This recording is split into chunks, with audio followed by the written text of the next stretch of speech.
Paul Skenes leaned on his four-seamer and leaned into greatness. The Blue Jays leaned into chaos. And tonight, I'm leaning into Altoona to see Connor Griffin's debut. Let's talk about it next on Locked On Pirates.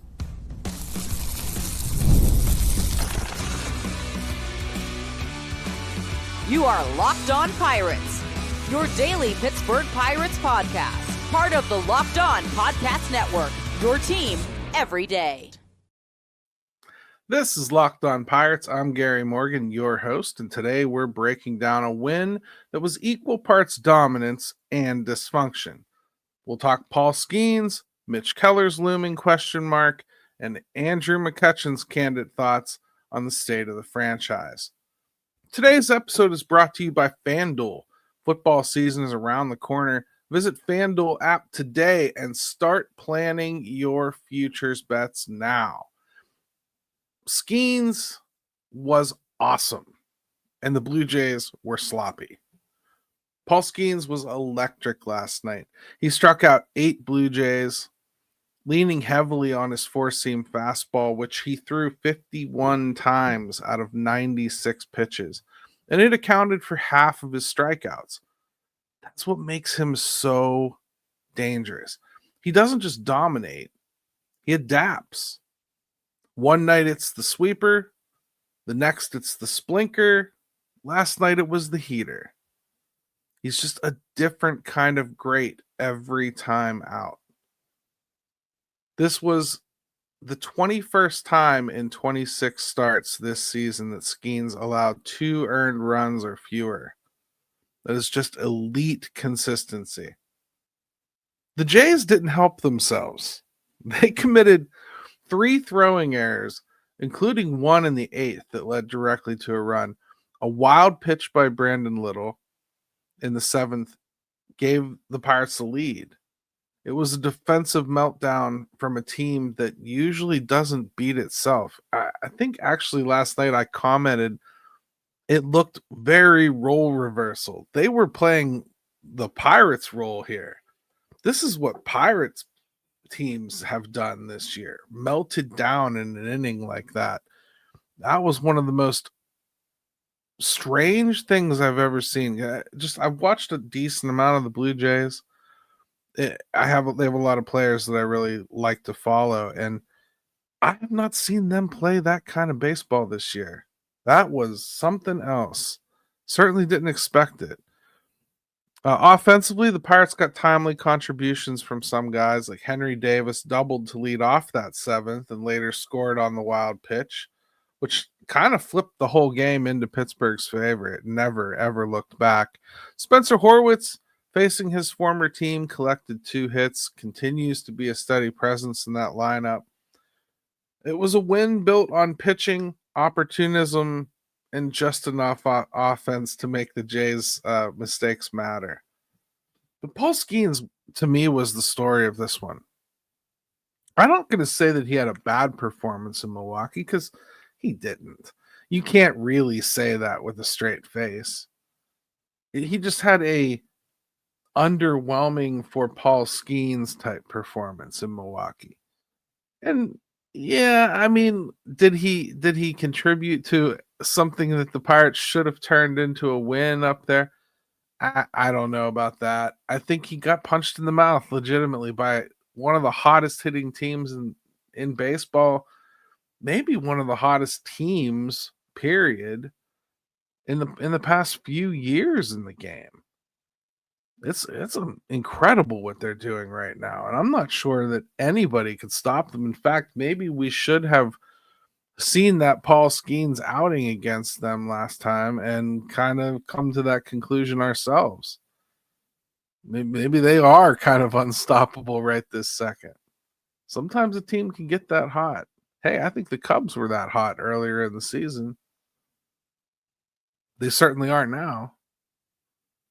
But what I love most about watching Paul is I like to think about like the scouting of things. I like to think about, like, we're facing Kevin Gausman.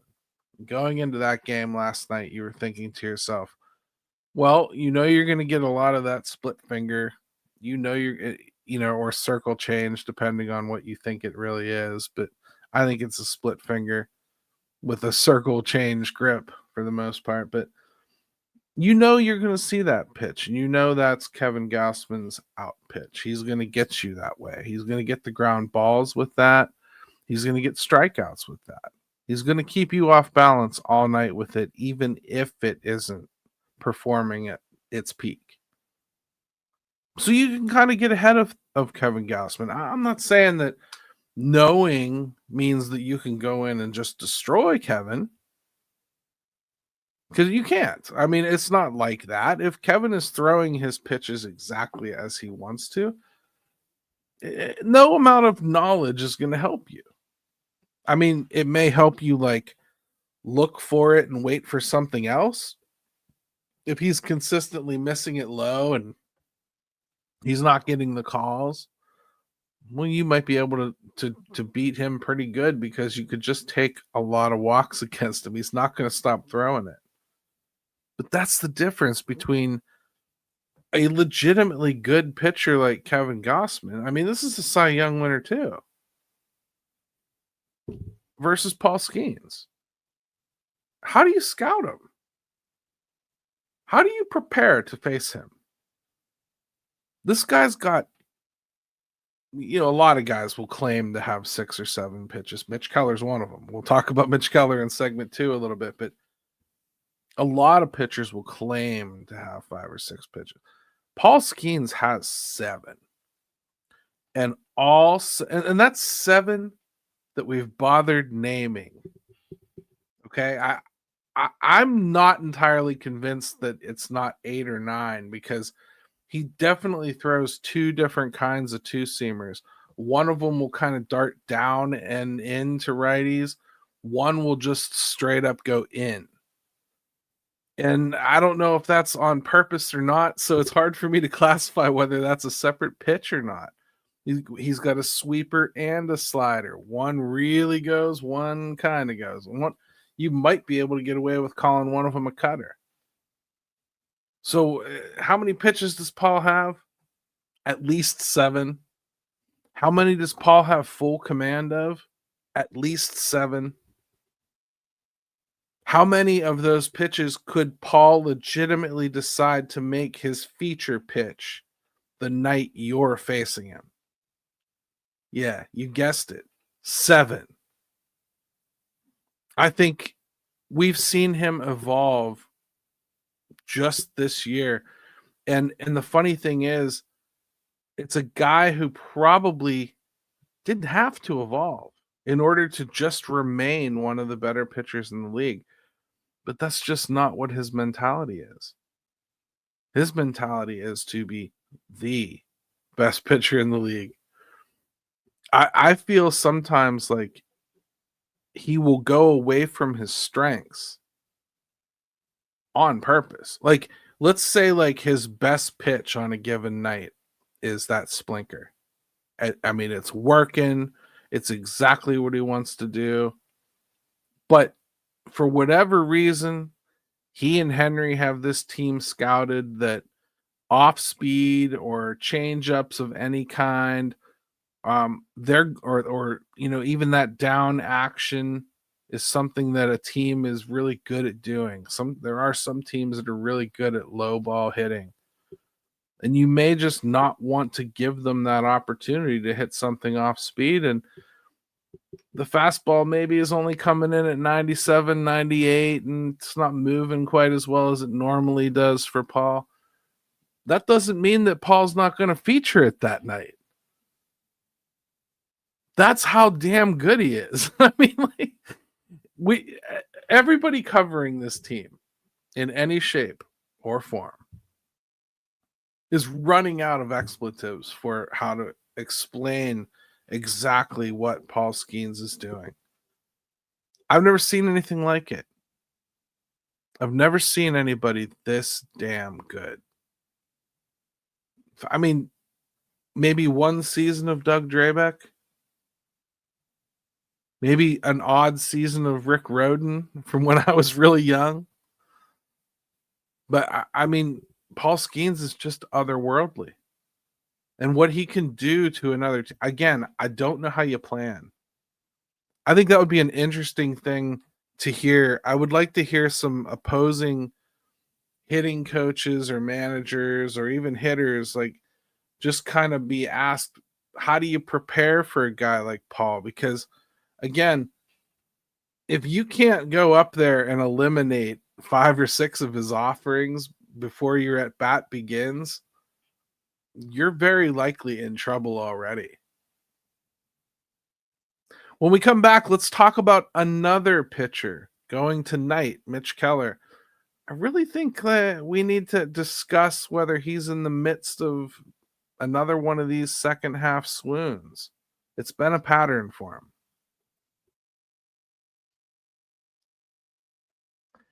August 26th is officially FanDuel Futures Day, a brand new holiday for football fans who live for bold predictions and preseason hunches. For just 24 hours, FanDuel is giving you deals on NFL season predictions. So whether you're calling your MVP, eyeing a long shot division winner, or ready to crown your Super Bowl champ before week 1, this is your moment. My champion, the Detroit Lions. Man, visit FanDuel app today and start planning your future bets now, because Futures Day is one day and one day only. FanDuel, play your game.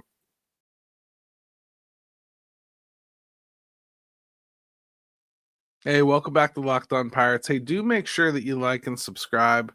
It really helps the show grow. The more you guys help grow the audience, tell a friend. Tell a friend if you think there's somebody that would like to hear a different take on the Pirates that isn't just constant complaining and whining, but we're actually still talking about baseball a little bit. Hint, hint, Locked On Pirates is where you should send them. So Mitch Keller takes the mound tonight, and the Pirates need him to be sharp. Since the All-Star break in 2025, Keller has posted a 7.98 ERA in August, allowing 13 earned runs over 14.2 innings, including 3 home runs. And it's not just a slump. It feels like a recurring pattern. Let's rewind a little bit. In 2023, Keller went 5-11 with a 5.63 ERA and 136 strikeouts in 24 appearances after the All-Star game. His second half was marred by inconsistency, including multiple outings with 6+ earned runs. In 2024, the trend continued. He had a few dominant starts, like an 8-inning shutout against the Cubs, but he also gave up 7+ earned runs in 3 separate outings. His ERA after the break hovered around 5, and his WHIP ballooned in August. This marks the 3rd consecutive season where Keller has shown signs of second half regression. His ERA in July of 2025 was a respectable 2.93, but it ballooned in August. If this trend continues, it's going to be tough to market him as a trade piece, if indeed the front office was still banking on that. And since we don't really know who the front office is, it's really difficult to say. I still think logically, this is a guy you have to consider moving. I wouldn't right now. I think when I look at this rotation, I feel a lot less steady about moving forward without Mitch Keller than I did even before the season. I think the Pirates probably have forced themselves into holding on to him, especially, I'm not saying it's worked out for the Royals, and I'm not saying it would have continued working out for the Pirates, but you move on from Bailey Falter. I don't see you moving on from Mitch Keller. That's just a lot of control, a lot of decent starting pitching that you'd be moving off of quickly for kids. And I don't know, I'm watching Bubba a lot, and we talked about it a little bit yesterday. I don't think that you can bank on him being like 100% in your plans in spring. I think that's a nice to have if it happens, but I think one thing all fans need to do is probably just take a step back from what you thought should be or would be and stop trying to convince yourself that Bubba Chandler's being hard done by. He's not. He hasn't performed. And when he gets his call up this year, he is going to start in AAA next year. I can almost guarantee it. I don't think you're looking at a guy that's raring up for a chance right out of spring. Okay? I just don't. I'm not saying he can't win one. I'm just saying I think you'd probably see the Pirates go after a veteran starter to come in on a 1-year deal like they have done over and over and over again, as opposed to trusting that Bubba Chandler is going to come in and win a spot right out of spring. I just don't see that happening. I think you need to adjust your expectations on Bubba a little bit. At least realize he's a project. At least allow yourself the possibility that this is a guy that's going to take a little bit of work. Mitch Keller's a guy who took a ton of work. So to be here complaining about any aspect of him at this point probably sounds a little foolish, but I think this second half swoon has been an issue for a few seasons now. I think he has a chance to put his foot down and stop it. The narrative, honestly, is that after you get him around 130, 140 innings, well, things start to fall apart for him a little bit. And I think we have some measurables to look at from that. We've seen his velocity drop as the year has drug on the last couple seasons. We've seen some of his command kind of fall off the table as the second half of the season has progressed. You get into the second half of the season, you're starting to see a lot more of those division rivals for the second, third, fourth time. And I think that starts to add up for Mitch Keller. There's a lot that's great about Mitch Keller, but one of them is not necessarily deception. He has a ton of pitches. I think Mitch throws 6 pitches. At least he claims to have 6. Most of the time, I think we see him put 5 into practice. And most nights, let's be real about Mitch, most nights he's going to have 3, 2 of his pitches really going. I'm not saying he won't still offer some of the other things that he has in his arsenal, but for the most part, Mitch is a guy that it doesn't all work for him every night. Never has. Doesn't have to. Doesn't have to for him to be a good, effective pitcher. But this isn't a guy that, for instance, faced the Brewers in April, beat them with fastballs, and then shows up in June and faces the Brewers, and now he's featuring a slider. That's his main out pitch. And now in August, he can come back with a sinker. And that's the pitch that's going to get. That's not the way it works for Mitch. The other thing with Mitch that I think just kind of lessens the kind of pitcher he is, he has strikeout stuff. And there are times when he's loath to use it. Okay? Like he's got more fastball in his arm than he uses. You'll sometimes see him popping fastballs in there at 93, 94. Mitch is a guy who still, to this day, I swear to God, I talked to his bullpen coach. It's a guy who can throw the ball 97, 98 if he wants to. It's there. Now, he wouldn't be going 7 innings if he did that sort of thing, and I think we understand that aspect of the game. You want to get into games. He's an innings eater type pitcher, and one of the biggest selling points of Mitch Keller is that he stays healthy. Well, how do you do that? Well, you don't go max velocity, max effort all the time. You pitch to contact and try to get out of innings faster. And, you use your strikeout stuff to get a strikeout when you really got to have a strikeout. Well, that's the part of the equation with Mitch Keller that I'd like to see evolve a little bit. Okay? Because he gets in this mode where, yeah, he's going to get you to make contact. That's his goal. But when you get somebody to like 2 strikes and they're being pesky and everything, listen, can you just like rear back and get the strikeout? Like, just come at the guy with the best of what you got and try to get the out. If you face a team like the Brewers in particular, that entire lineup is pesky like that. If you want to give them contactable pitches all night long, they will do it. And more often than not, enough of those are going to fall that you're going to end up losing. You got to be able to rear back and get that strikeout when you really need it. We see Mitch do this early in games, especially when he gets in trouble on the base paths. The other thing that with Mitch that I just think kind of adds up as the season goes on is it's not breaking news that he has a hard time holding runners at first base. But as the season goes on, it just gets more and more and more exposed.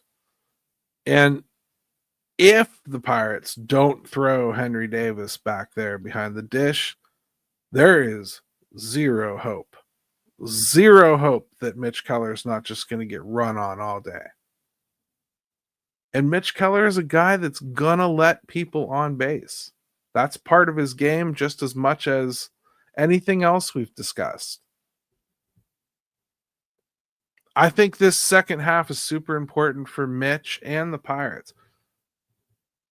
Regardless of a trade scenario, you want to be able to trust that Mitch Keller is a piece here, right? I need the second half to be better. Otherwise, like, let's just say miracles do happen. Somebody blesses this team with enough intelligence to somehow make 2026 realistically better. And they're headed for a playoff. And then here's Mitch Keller having another second half swoon. Love to see that get corrected right here and now, this season. Let's dispel this thing. Let's shut down this narrative. Let's end this, Mitch Keller. Come out tonight and show us that second half Mitch is in our heads and you're about to take it off the stat sheet. When we come back, I want to talk about Andrew McCutchen. He had some pretty sharp comments about being here next year. Just the frustrations building with the team icon. And sometimes, like 2012, that can lead to change, or at least a little more effort from his owner. This episode is brought to you by PrizePicks, the daily fantasy platform that lets you turn your football predictions into real rewards. Preseason is already heating up. College football isn't far behind. Whether you've got your eye on a big-name quarterback or breakout running backs, PrizePicks makes it easy to get in the game. This upcoming season, man, they're so fascinating as a Steelers fan. I wish they'd let us see a little bit more of it in the preseason. Thank goodness for the flex pay option. It's a total game changer. Even when one of your picks misses, you still double your money. Download the PrizePicks app today and use code LOCKEDONMLB to get $50 in lineups after you play your first $5 lineup. That's code LOCKEDONMLB to get $50 in lineups after your first $5 play. PrizePicks, run your game.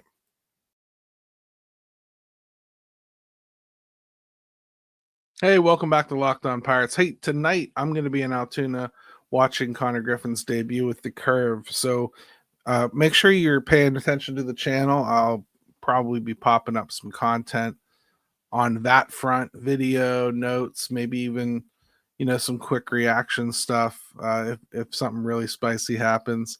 That should be a lot of fun. Let's get to Andrew McCutchen because, I guess there's a little bit of a tie-in there. Andrew McCutchen is the only other teenager to get to Altoona since as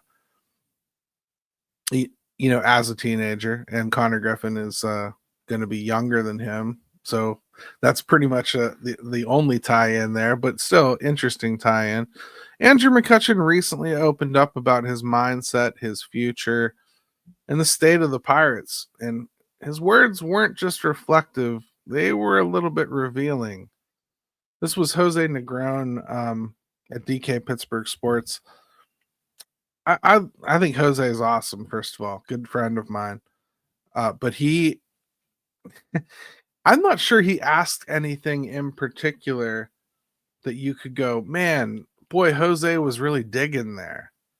Kutch kind of wanted to say this stuff, is the impression I got. Like, he was looking for an opportunity to kind of say some things publicly, and he did. So let's just talk through some of what he said. The reason I came back 2 years ago was when I was in Milwaukee, go figure, we don't make it to the playoffs. I was there and looking at the Pirates, and I was like, it's a good ball club, and I feel like they have an opportunity to win. If I'm going to go somewhere, if I'm going to be somewhere where there's a chance of winning, even if I didn't make it, like, at least there's a chance. Honestly, I got tired of that. If that's going to be the situation, I'd rather be somewhere where I know I really want to be and have the opportunity. There's a couple things that I have to talk to myself about and ask myself. So I don't know. I'm still sitting here going through it and thinking about it right now, just trying to do my part here, finish the season strong, and feel like I should have an opportunity. Now, Kutch is a guy that doesn't often get into it with management. But when he does, it's effective. Back in 2012, he was one of the few players that approached Bob Nutting and tried to get him to invest a little bit more in the team and do some different things. And they did. And I think from the moment Kutch came back to this team, I think there were a lot of fans that kind of hoped there would be a little bit more of that genie in the bottle. Kind of hoping that Kutch would kind of come in here with fresh eyes, take a look at what this team is doing and where they are, and call the appropriate people out and kind of put them in their place. Get them moving in the right direction. Here's probably the clincher from what he said. It didn't feel how it felt those last 2 years prior. Why? I don't know. There's a lot of reasons, but I can't necessarily sit here and specify what. But I have to always look at myself first and figure, where could I have been better? You got to pay to win, because it's not always going to be the team that doesn't spend as much that ends up in the playoffs. Very rarely does that happen. It does happen, but it doesn't always happen that way. For us, it hasn't happened. There can't just be a shot in the dark of, we hope this happens. We got to go out there and make a push.